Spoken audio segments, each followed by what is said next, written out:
accommodate both our needs and the restaurant needs in a revised parking layout.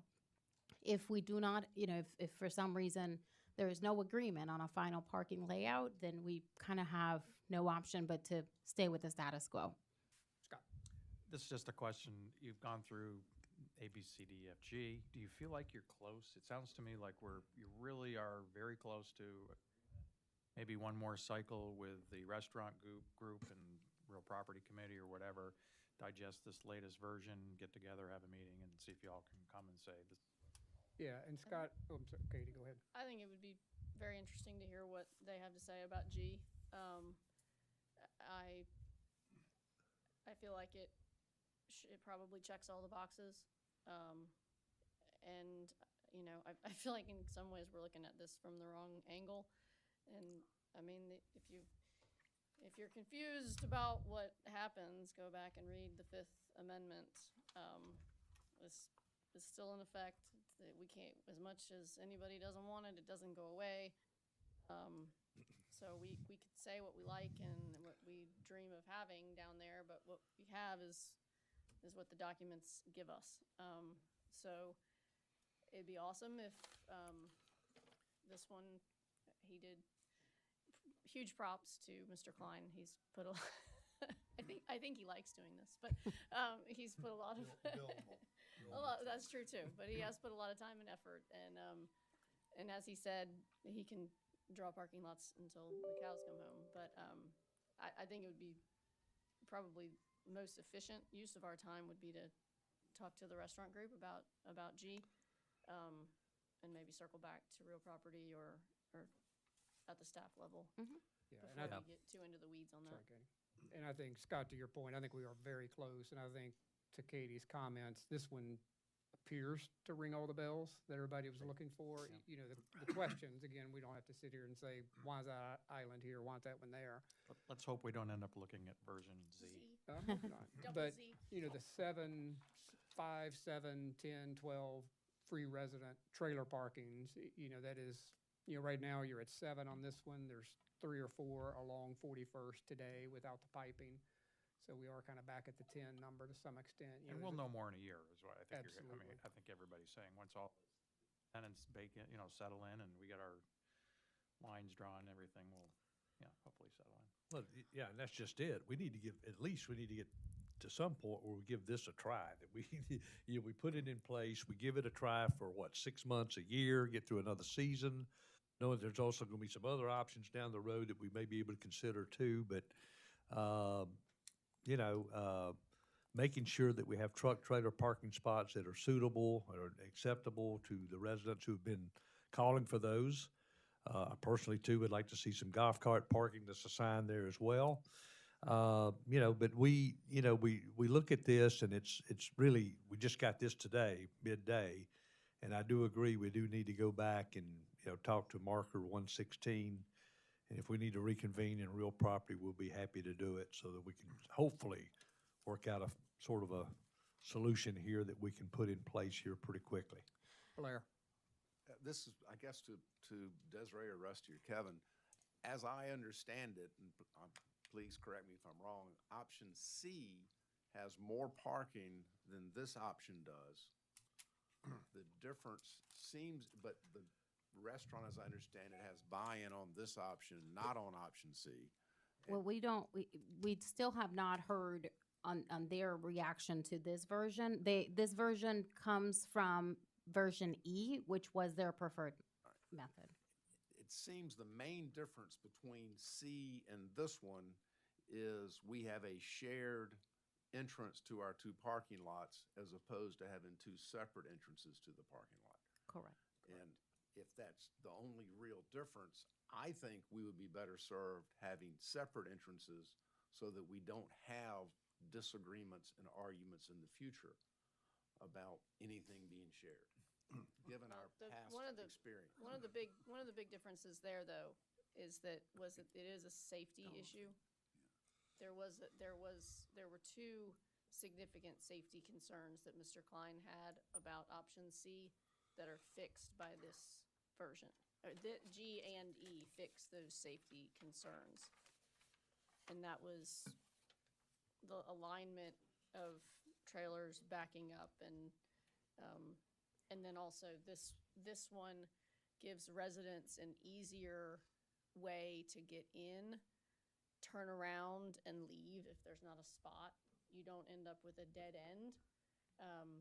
Where in option C, in the resident side of things, you have a dead end where if you pull into the resident lot and there's nowhere to park, you end up having to back out all the way out into the main line of traffic. And so those were two, in my opinion, those were two serious safety concerns of his that made sense to me that would be worth the sacrifice of having a shared entrance. And I mean, there's the entrance to the marina as a whole is shared. So I mean, we're always gonna, the city owns the property, the whole thing. So we're all gonna be sharing all of it. So I don't think that is as much of an issue. Jan? Sorry, Jimmy. no, go Okay, ahead, Jan. I have a little bit more to say about things, because I really want to explain my preference for Plan C. I want to thank Josh Snell for working so closely with the city and our consultant on a solution, but I think one of the issues is the perspective we each bring to the problem. The restaurant sees a parking lot. I see sufficient parking for the restaurant to succeed and the opportunity to create a mini marina for citizens of the Isle of Palms. Let me explain. We have two plans. I'll talk to C and E, but most of this applies to G as well. For Plan C, the restaurant goes from having full control of 37 parking spaces to, I believe it's 107 under Plan C? 105. 105, I think. Five, okay. But the restaurant does not have to meet our zoning code, but it does with this amount of parking. So one way or another, it seems to be sufficient to meet their needs. The restaurant does not have to pay tens of thousands of dollars annually for employee parking. The restaurant has an exclusive entrance farther from the boat ramp. Plan C has a clean, understandable layout which can be navigated by large delivery trucks. That's been shown. What they don't have is no exclusive employee parking lot. But the city also makes available for all island businesses parking at the rec center, city hall, and public works building during peak summer weekends for free. So there's an alternative to that. The rest of the time, there should be sufficient parking on the site for both all of their employees and parking. So what the restaurant wants is enough employee parking to meet their peak needs on the peak day of the peak year, which means it's a really inefficient use of space. All right. For the city, what we gain in Plan C is 10 exclusive parking spaces, trailer parking spaces, the entire so-called employee parking parcel or private parking that can be used for resident parking, a clear delineation of IOP property which could become a city park with an exclusive driveway entrance. The greenway could potentially be expanded to a mini park with picnic tables and kayak storage under Plan C. It would be tied into the boardwalk and resident dock to become a mini marina for island residents. That's the big gain. This is why I like Plan C, because we finally have a part of the marina that we will actually have control of. All right. Under this one, Plan E or G, whichever it is, the restaurant does have more exclusive parking. It does not have to pay tens of thousands of dollars annually for employee parking. And on the busiest weekends, parts of the lot can be cordoned off so employee vehicles can be stacked down that middle aisle, I think is what they're talking about, which would actually allow fewer spaces for their patrons. So I don't know where their patrons are going to park, but they're not going to have as many spaces as they would on a normal day. The restaurant does not have an exclusive entrance, but shares the entrance with the city parcel, and access for large trucks is dependent on blocking off parking spaces. Well, I guess that one doesn't hold anymore with the new plan. In this one, the the city gets about half of the employee parking lot under Plan E, or G, I think it's a little bit more than that. There's no separate parcel or entrance. There are fewer parking spaces than Plan C. There's fewer trailer parking than Plan C. And large trucks will share the entrance with the park traffic. It is my observation that on busy weekends this past summer, parking was not causing patrons to turn away on the busiest weekends, but rather it was the 2-hour wait time for a table that was the problem. You do not design a parking lot to meet the worst day of the year. Plan C satisfies both the restaurant's needs and those of the city. The difference between the two plans, and this would go for C and G, is in one, IOP gets the back corner of a parking lot, that's E or G. And in the other one, we get a parcel that could be turned into a mini marina park. So I prefer C for those reasons. Jimmy? Please show me, Oh, and by the tell me way, the the difference lease about line the trailer has changed parking. on this plan. So the Plan C includes 10 trailer parking spaces. Plan E Yeah, I see it, yeah. includes, and that's just on the north side of the boat ramp, not including the trailer parking spaces that Mr. Schuler will have in his side. Concept E includes 5 truck and trailer parking spaces. You can see them there right where the road turns towards the boat ramp. And then parking layout G, which is the latest one, includes 7. That does not include the existing trailer parking spaces that the city has on the right-of-way on 41st Avenue. It's showing in these drawings, and Amy, if you zoom out, people will be able to see down 41st. We have included here just conceptually what it would look like when we pipe the section of 41st all the way to the end of the road. They're shown here as vehicular parking spaces, but we can decide to make those parallel truck and trailer parking spaces. How many? So I think that they've estimated about 4, maybe 4 additional truck and trailer spaces if we accommodate them on the right-of-way. That depends, obviously, the length of the trailer. I do want to point out that parking layout G is possible because Matt Klein has moved the dumpster enclosures. Right now, they're at the end of 41st. You see that the new enclosures that were made.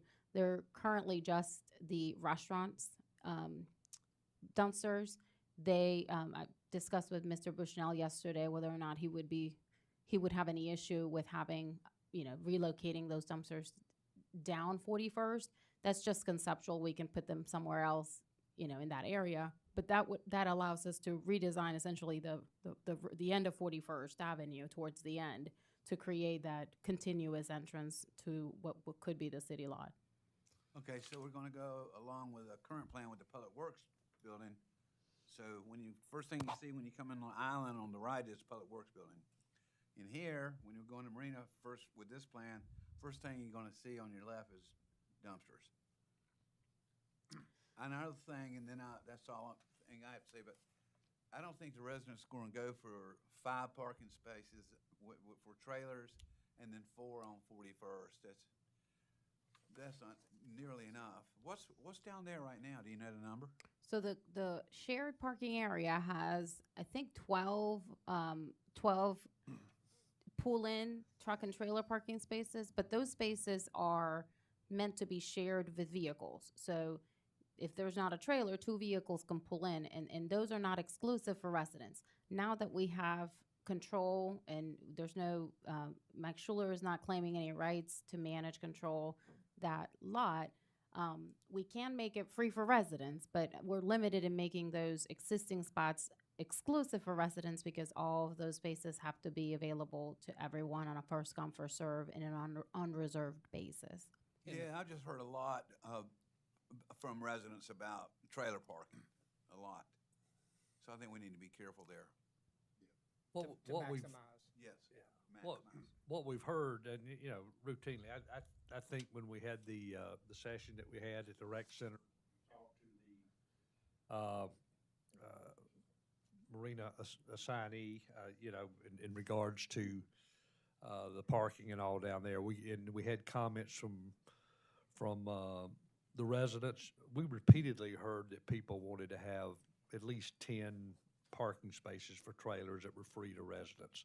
Now, that's a little bit anecdotal because we heard it from at least two people pretty loudly. And we do on this latest plan look like we provide for 7. But there is definitely a call for more trailer parking. And I honestly, when we started talking about these plans and it was being presented in our real property meeting, it started off as saying both of these plans are good plans. Nobody was saying this one's trash, this one's not. They were both considered to be good plans, and that was even by the engineer as well was speaking that way. And then, of course, during the course of the meeting, as we talked through it, there definitely was more of an inclination for the engineer to more favor for the Plan E, which I don't have a problem with that. But he was also tasked by the committee to say, well, what other options do we have? And can you come up with another plan between now and the time that we meet with council that we might consider? So we've got that this afternoon. I was kind of hoping we'd get that sooner, but I understand that there's demand on times, that sort of thing. But I like option C because I think Councilmember Anderson touched on this a little bit. It's clean. It shows a good area there that we can have for the citizens, and what was formerly that private parking lot that we can develop. It keeps the drive out of that area. The engineer, even if there are some safety issues that may be a potential in Plan C, to me, there still aren't overriding, or else if we had a plan that was going to be a serious safety issue, I don't think Klein would have presented it to us, quite honestly. So I think this is one of those things you look at, say, is it better one way? Maybe. But I honestly think at the end of the day, too, we just got to give something a try here. And I know we've got to go back and look at G that got presented today. I think it's G. I get lost on all these. So, Yes. And then, and then reconvene and come back and see if we can reach some kind of compromise here. So you're not looking for an answer tonight? No, we can't have an answer Just some tonight, it doesn't direction. look like. Yeah. Right. I think direction. Ongoing. just general directional information for us, is 7 reasonable? Is if we can accommodate 7 or 8 trailer parking spaces and still maintain the integrity of what the restaurant seems as a priority for them, is that, how do you all feel about it? It seems to me that 5 is too little. 7, do you want to see a plan that has 10? What's the magic number? And I know it's difficult because we just don't know, and we're trying to, but is 7 okay? 'Cause 8? even with 7, again, you get 3 more along currently on 41st before we ever pipe anything. So I mean, you're really at 10, because I mean that's all resident as well along 41st. So Mr. Mayor, one other thing to note on the plans too, and it mentions it here on G, but it also is true, I think, of all the other plans too. In regards to ADA parking spots, there's certainly, we're talking right now at kind of a macro level about parking itself and how it's laid out, but I just want to reassure anybody in the public out there that thinks that we're giving, short shrift to ADA compliance and making sure we have parking lots that are designed that are very accessible for in terms of ADA. We certainly are not, and we're going to do as much as required and even more in the plans that we have presented to this point than what would be legally required. So just want to reinforce that as well. I would just like to address what Ms. Anderson said a little while ago, and I don't really see what she seems to be making.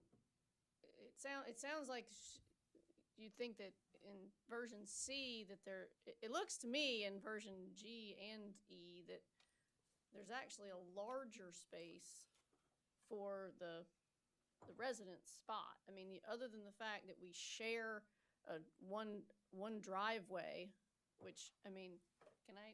Yeah. Can people see if I go we can. Ms. May need- Myers, if you don't mind Just grab grabbing, this this is handheld a mic. wireless mic.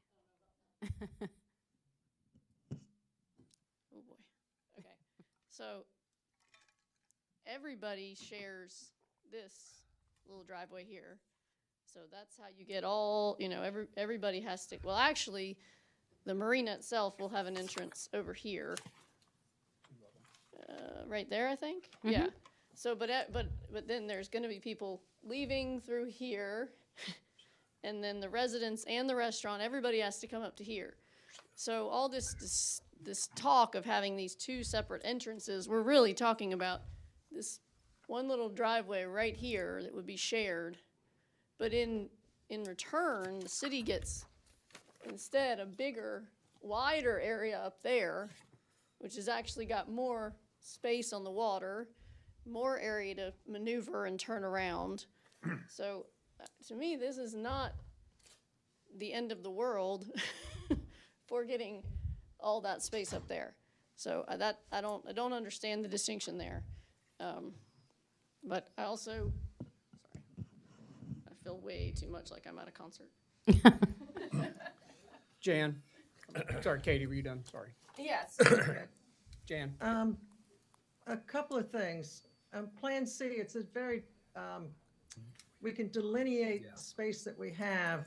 And my vision is more than what's shown on the plan that Klein was tasked to draft. And that is that we get probably more parking than we actually need for just the residents. So we can get a little more green space. Take off like a couple of the spaces right at the end of that lot and add it to the green space so we can have picnic tables and maybe a kayak storage area and stuff, and still provide what we need for the city to be able to have a parking area at the marina. The plan also has, and this is just a rough estimate on my part, I think we need 10 to 12 resident-only trailer spaces out there. There is enough shared spaces we can use.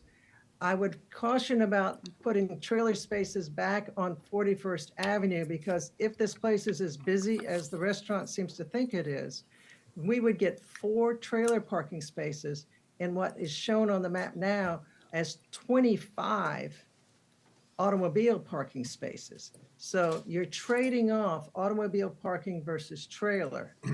The way the parking lot in Plan C is designed, you'll notice there's a little bump out at the very end, which is where cars that pull in will be able to do a K-turn and turn around.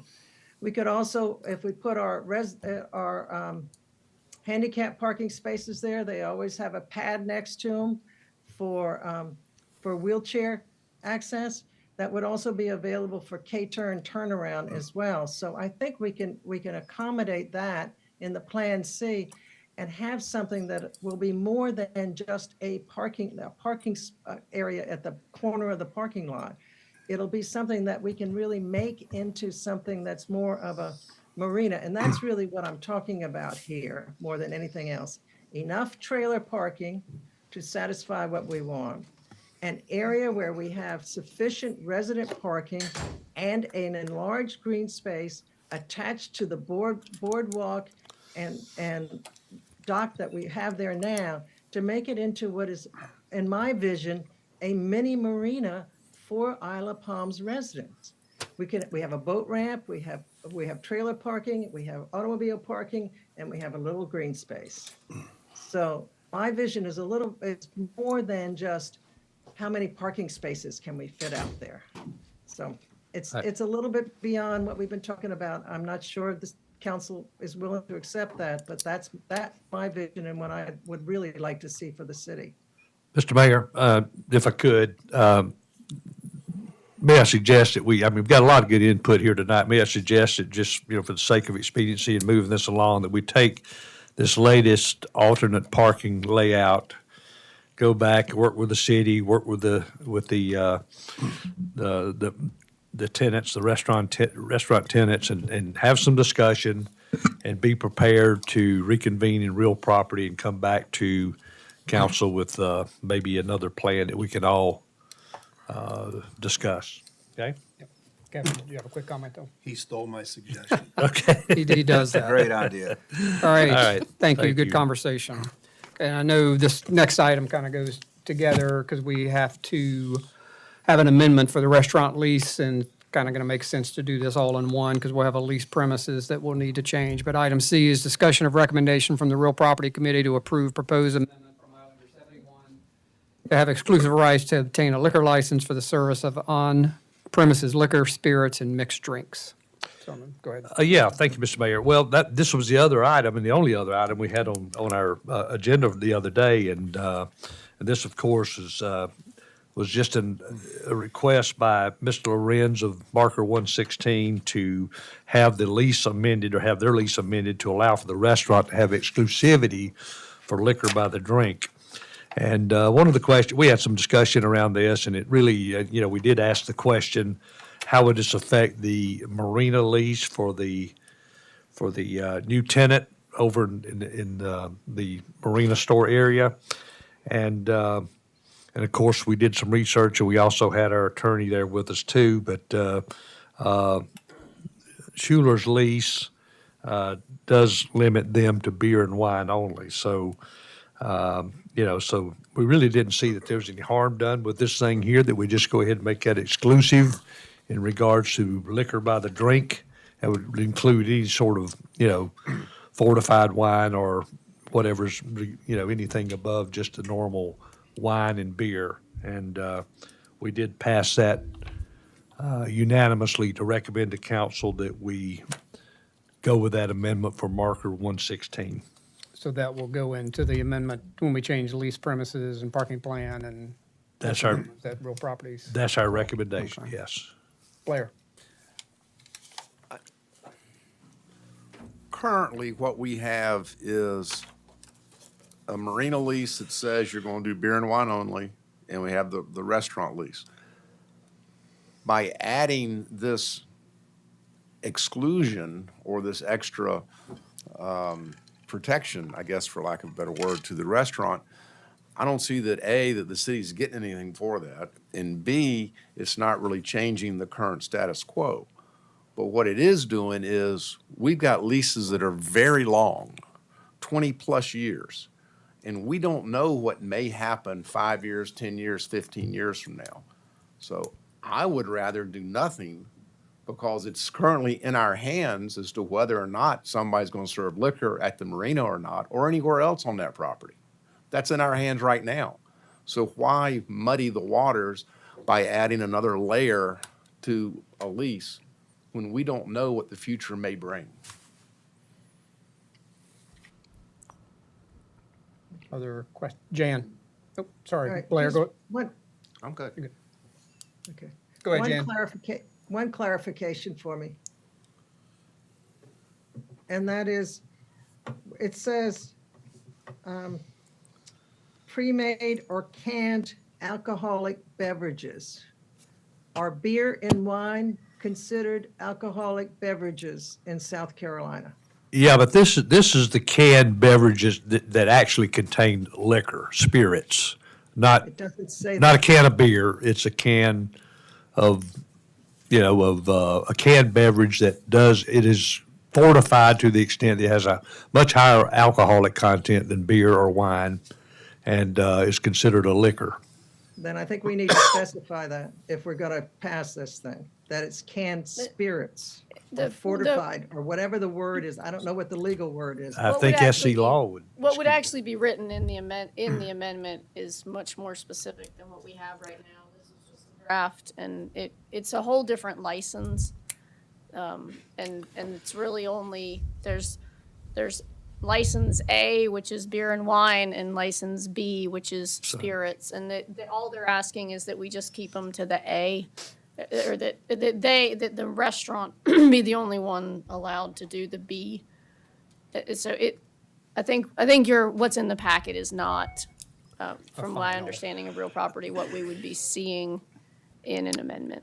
Yeah, it would only be a section, so Yeah. all we have is the original proposal that included a number of other amendments. There's only one section under 7.02 that you all would be considering, and it would be limited to that license that would allow them to have liquor, whether by, I guess, including of canned liquor.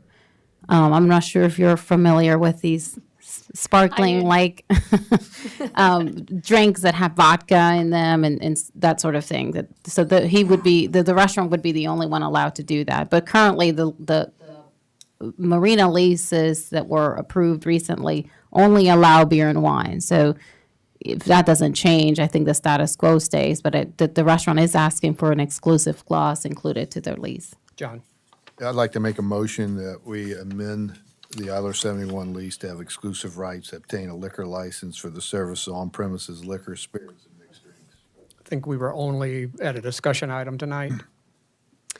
It says consideration, doesn't it? No, it says discussion of recommendation. So what's the next step? Are we going to take this back, or what are we doing? Go ahead, Jerry. Yes, Desiree. I think that because you would, if you make a motion today, it would be directional. It would tell us to ask our legal counsel to draft the proposed amendment. So I would think that you all could entertain a motion to task staff and legal to prepare an amendment Somehow we have to move for it that. forward, so I'm just trying to get a process to move it forward. Right. Yeah, and I think the parking and this are gonna go hand in hand with an amendment, right?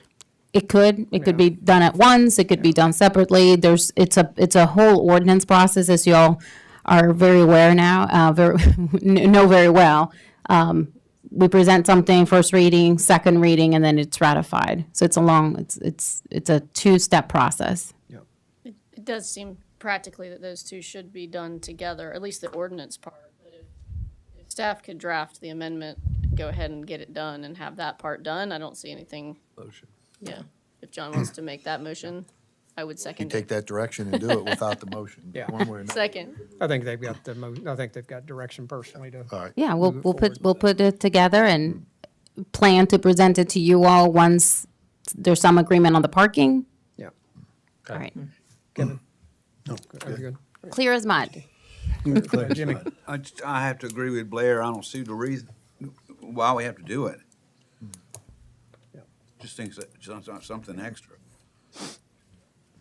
I just don't understand the reasoning why. That's all I have to say. Thanks. It would protect them from having a direct competition should you all decide to expand what is allowed in the marina store. Again, to Blair's point, it's a long lease.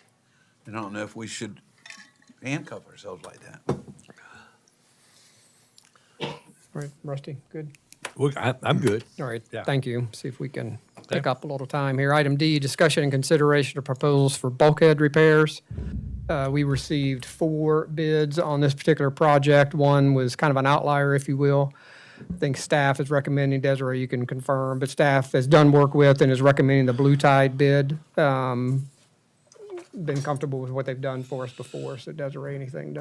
Just to reiterate what the scope is, this would include the extension of the existing 2-foot wooden boardwalk that is along the bulkhead, so that we can create a pedestrian boardwalk all along the intercoastal side of the marina. It does include a component of repairs that are necessary to effectuate that extension. It would be a 6-foot wide E-Pay boardwalk all along that section of the marina.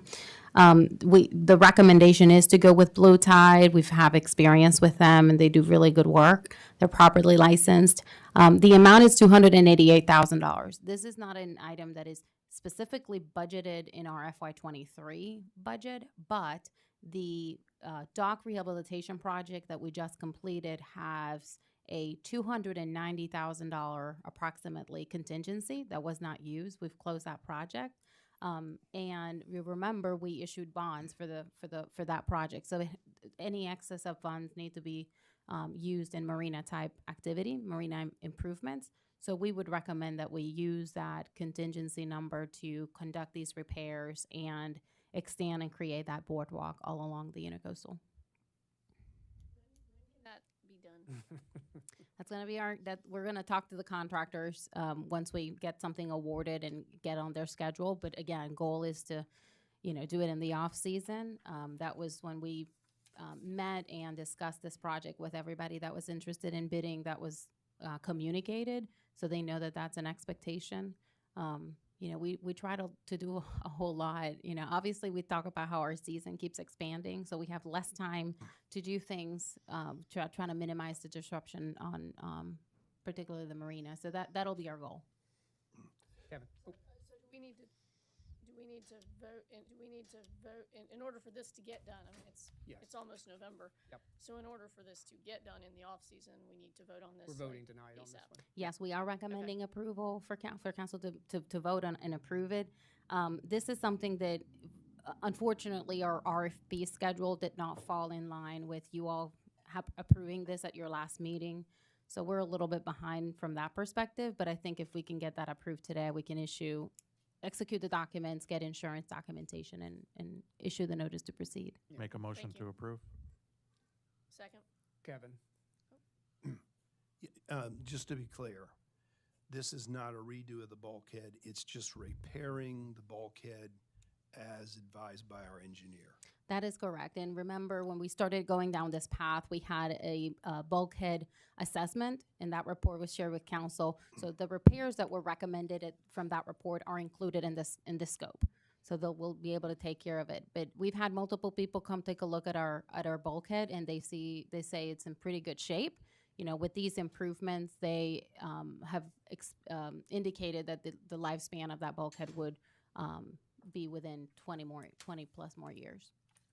Would there be a warranty from this group associated with this repair? I need to get back to you on that. Okay, Circle back. circle back.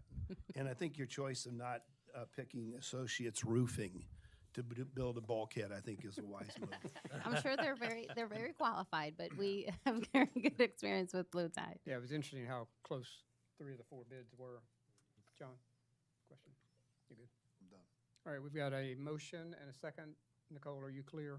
Yes, sir. Okay, and how we're paying for this from the contingency on the marina project? All those in favor say aye. Aye. Opposed? Thank you. Item E, discussion and consideration of public relations and tourism coordinator job description to cost share with the Charleston Area Visitors Bureau. You recall, I think it was our meeting this summer when CVB was here, and we discussed leveraging the model they currently use with Kiowa, where they have a staff position that sits at the Kiowa City Hall. Meetings between CVB and staff have occurred, and while that model wouldn't necessarily work for what I think IOP needs, CVB is willing to adjust and cater to what will work best for IOP. So in your packet, you've got a draft job description for this new role, and just to be clear, this role will be an IOP employee reporting to our city administrator with a cost share with CVB. So Desiree, I'll let you take any other. The Comments cost before share that we're looking at is about a 55-45 share, 55 being the public relations component and 45 tourism coordinator component. So we would share the cost for that employee in that way, and using portions of our 30% bucket. So we would be, rather than using it from the 65, we'd be taking their share from the 30% once we get it from the state before we remit that back from to the CVB. The other note, I think, just to reinforce what the mayor said, it would be a city employee reporting to me. They would be, according to the way that we've drafted this job description, they would be reporting to the CVB once a week, so that they can get fully immersed in with their staff, their events, their resources, and we can leverage those working for IOP. They would be the direct liaison with the CVB, the Chamber of Commerce, and other tourism-related activities. But I think that I'm excited about both parts. We're really excited about having a dedicated source, a dedicated employee focusing on our public relations strategic priority that you all identified earlier this year. So it'll be a huge help for me and for the staff to have somebody to fill this position. Yeah, and I think good partnership with the CVB. Certainly a good partnership with the CVB. So just reminding you all, the FY23 budget included a $60,000 provision for us to outsource this public relations need. We talked about how we tried that, didn't really work. We're going down this direction. But our estimated FTE cost for an employee today, it's about 95,645, so 96,000. So with the cost share that we're proposing with the CBB, the amount that the city would be paying off of our operational general fund would be around $60,000. That's a fully loaded number. That's a you're fully loaded questioning number, that's for. correct. So this says discussion and consideration, so you need a motion, right? Correct. I do Make a need, motion to approve. Second. Go ahead, Desiree, what were you no, going to say? just, All right. I do need a approval from, Yeah. from council on the job description. Absolutely. Jan? Okay, I just have one clarification. I notice it says in here that the person would spend 1 day a week at CVB. Yes, ma'am. Okay, and so would those be hours that are on CVB work or, I just want to make sure that what we're paying for is an employee that will be working, at least, what is that?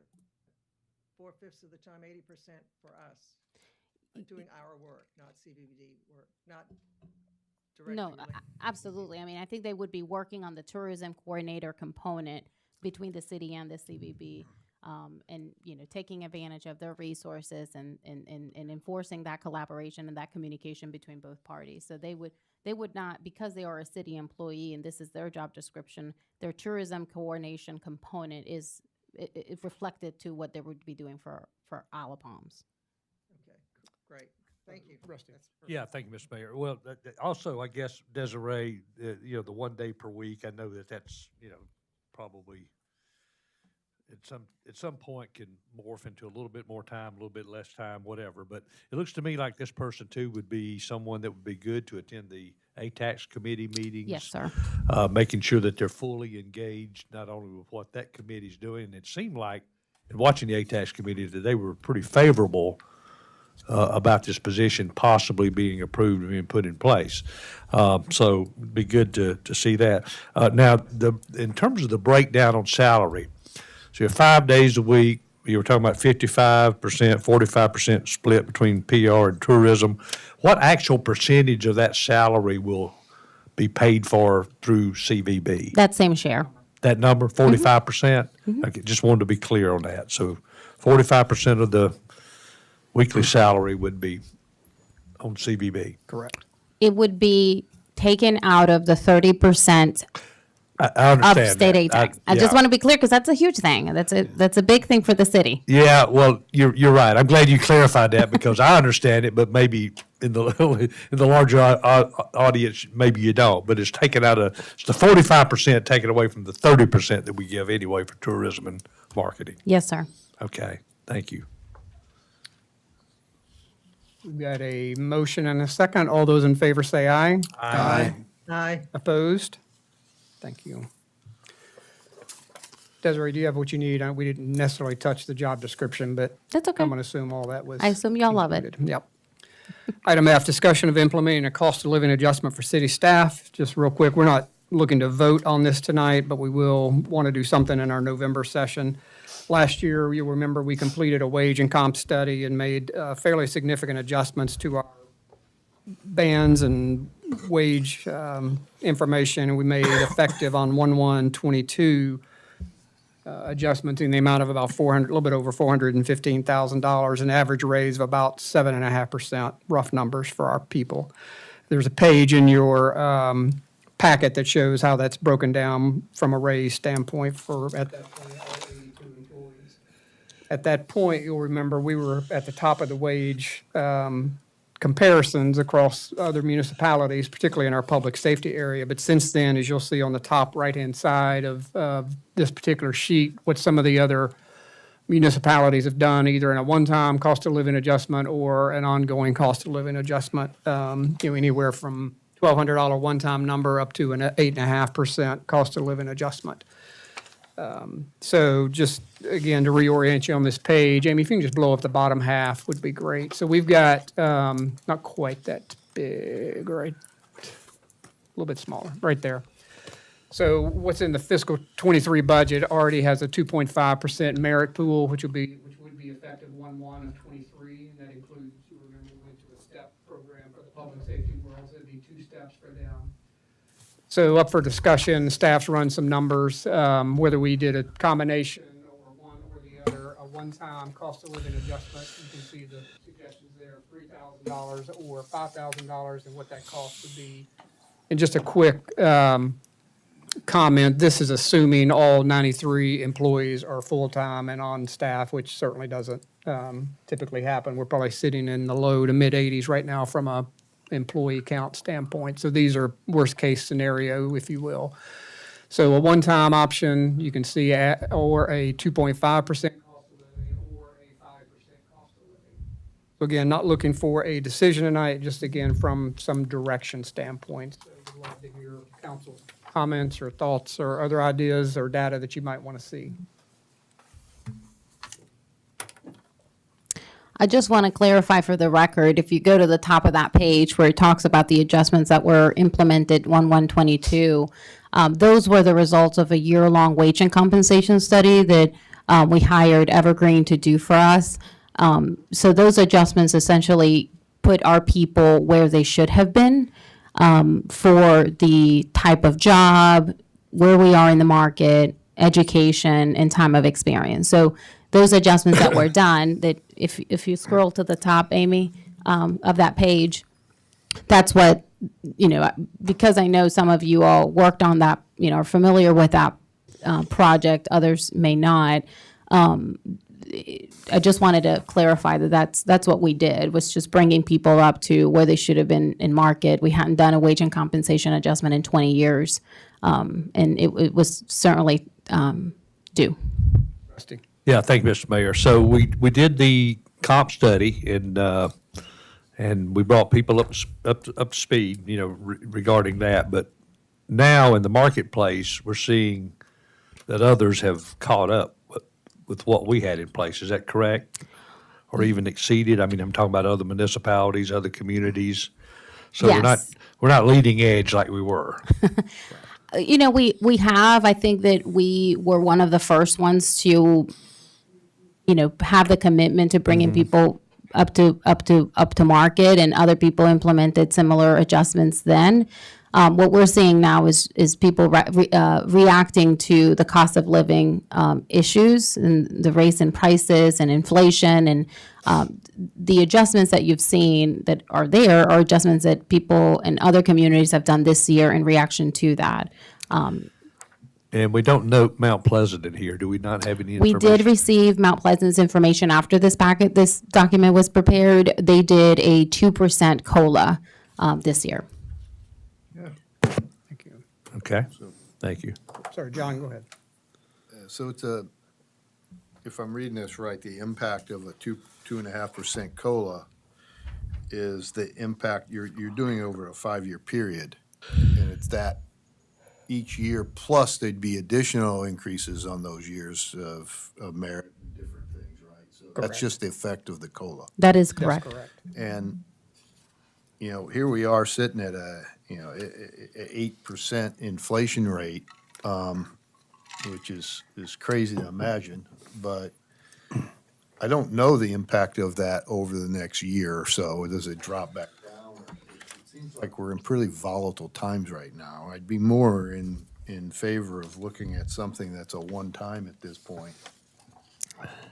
Give us a chance to see how the actual inflation rate flushes out over the next year, as opposed to doing something that's permanent. And then it puts us in a position where, this is significant cost. It's the biggest cost we have as a city is our payroll. So I'd be more in favor, I think, of doing a one-time adjustment, and then let's see where things kind of play out over the next 12 months. And John, I don't disagree with your comment, and that was kind of the basis for putting this scenario together, to kind of have choice or a combination. If you did a lower one-time and a lower cost of living, to your exact point, you kind of control the ongoing run rate number. But, I don't disagree with any of your comments, and we continue to lose staff, for just a few $1,000s, but at the same time, their cost of commuting is probably going down as well. So it's not just a salary number that we're competing against, for sure, for people to commute to the island. But, I don't disagree, and that's certainly some of the thinking for putting a few options on the table to you.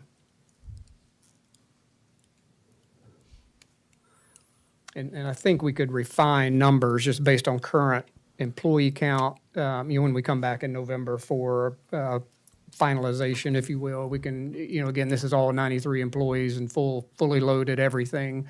And our numbers would certainly be south of that somewhere, so we can come back. Jimmy? You're just looking for direction from us? Yes. I do. I'll have to go along with John on it. Times are very uncertain. We're not sure. I mean, the Fed is there. I haven't heard any warnings from them lately, in the last week. But Lord, I never thought it'd be this high. I think he's spot on. It's very volatile times. We can go back and revisit the other options. That's just my opinion. I would tend to agree. I think that what this does, we've had 4 or 5 months of hyperinflation. We don't know where it's going to go. This would allow us with a one-time to address it now and hopefully keep the employees whole during that duration time. We could evaluate it again next year or at a time we decide. This commits us into perpetuity, however long the employees are here. Once it's in the base, you can't adjust. So if inflation came back, dropped down to 4 or 5% or 2%, which is the target that they're looking for, then we'd have this snowball here. Yeah. So Scott or John, to those comments, would you want to see any other options around a one-time? Right now, you just have a one, Sure. 3,000, 5,000. So I'm open to options for sure. Okay. Go I ahead. would, like y'all's points, I just want to make sure that we're looking at this from a competitiveness standpoint with other cities around us and make sure that we're as good, if not possibly a little bit better, because we are farther from a lot of things. And it's so hard to find employees and, paying a little bit better. Sometimes you get better work and it ends up saving money in the long run. So, I'll throw another possible option out. I mean, what about even looking at a potential combination where we do a one-time with a lower COLA adjustment or something? And yeah. There are a lot of different scenarios that we Yeah, probably need to take a and look at. again, Scott, I think to your point, again, my preference would be to do a combo on the lower end of each. And to Katie's point, I think, if we do a one-time, I mean, obviously it would be appreciated and great, to hit people's payroll, but, I think we are kidding ourselves a little bit if that's not going to be competitive. I think to Katie's point, I think we've got to build something into the base pay, and 2.5% when you've got an 8% inflation rate going on, kind of throttles that to me a little bit to say, let's do 2.5, whatever we would decide to do on the one time, so you're not locking in your run rate for infinitum, but you are addressing from an employee standpoint kind of the best of both worlds, if you would, from a lump sum and an ongoing run rate. Because if we did a one-time, let's say we did the 3,000, pick a number, it's 5.5% roughly on average for our employees, 2.5% merit pool, assuming you're a good performer, that's not touching inflation. I mean, that's not helping our folks get over the hump to some extent. So, again, we're not looking for a decision tonight. We can certainly run more options, but, I would preference a one-time COLA along with a smaller COLA, ongoing COLA, personally. I have one question, Yes, if sir. I may. Desiree, what are you hearing from the county as far as tax increases? We haven't been notified of any changes. Anything at all? No. Yeah, good question. And we are trying to find out what the state is doing. That was something that Councilmember Bogosian asked ahead of time. We don't have it from a COLA perspective, but I do want to sort of imprint on you all the importance of maintaining our compensation philosophy. Yep. Because, we spent a lot of time working on this report last year, and the philosophy that council approved at the time was that we wanted to be at market and exceeding market for public safety. And if we don't treat this as something that needs ongoing maintenance, we will find ourselves behind again, and then we will need to make maybe a big chunk adjustment at that time, like we did last year. So I think, anything is very well appreciated. I know we're balancing a lot of things at the same time, but you know, we are seeing some turnover in some of our departments, and people are really leaving for, you know, a couple $1,000s here and there. I'm not saying there are many reasons why somebody leaves a job, but in today's world, money is the biggest one. Scott or John, any reaction to all that conversation? I mean, does that No, change your I thinking? think, or I not think so that's much? all relevant. Yeah. I think it's a good conversation. I'd be open to giving back some of the options, and let's look at it. Okay. Jan? I just have one comment. The labor force is tight now, and it's going to remain tight regardless of what happens to inflation. So we need to keep that in mind. At a minimum, I think we need to do some combination that gives an 8.5% increase to our employees this year, whether it's all salary increases or a one-time bonus plus cost of living, so that we can keep them at least for a year to find out where we are next year. Yeah. Not calling it a bonus. Not allowed by law. It's So a whatever one-time it is. cost of living adjustment. Okay. So let us run, if council's all right with this, you know, some realistic numbers based on current employee counts. Maybe a couple other data points, just to let you have options, and we'll take this up at our November 15th session for approval. And if we wind up doing some kind of lump sum, it would be great to have it in before the end of the year. And if we do some type of ongoing COLA, it would be great to have it effective 1/1 along with our merit. Christmas. Yeah, is that agreeable to folks? Desiree, you good with Yeah, direction? thank you all. All right, thank you. A good conversation. Item G, discussion and consideration of recommendation from the Personnel Committee for council to rescind Resolution 2022-08. So coming out of Personnel Committee, John, you want to provide update?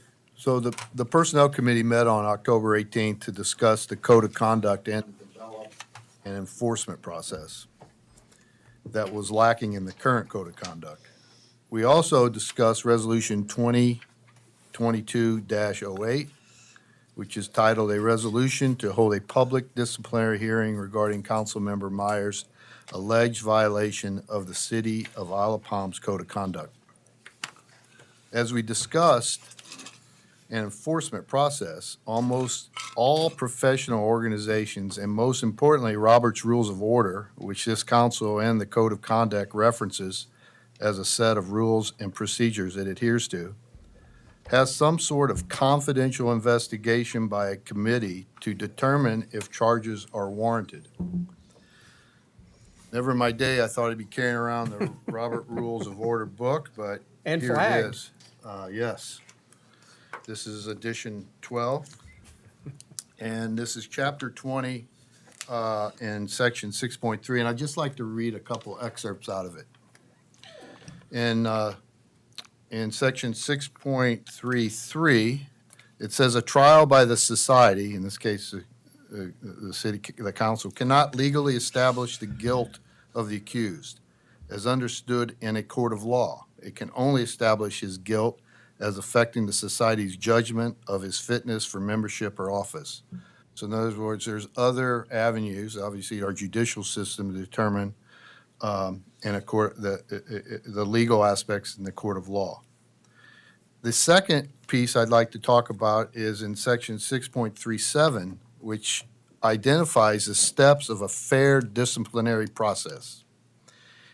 And I'll just go to the end. It says, "As set forth, these are: 1, confidential investigation by committee; 2, report of the committee and referral of charges if warranted; 3, formal notification of the accused; 4 would be a trial; and then 5, the assembly's review of the trial committee's findings if the trial has been held in a committee instead of the full assembly." It goes on to just talk about this confidential investigation by committee. A committee whose members are selected for known integrity and good judgment conducts a confidential investigation, including a reasonable attempt to interview the accused, to determine whether to recommend the further action, including the preferred of charges, if necessary, is warranted. goes on to talk about, for the protection of the parties who may be innocent, the first resolution should avoid details as much as possible.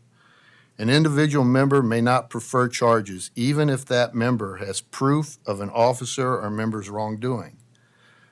It seems like we've not conducted an investigation. We've already violated that. There's already been 2 newspaper articles written, one an editorial, one other one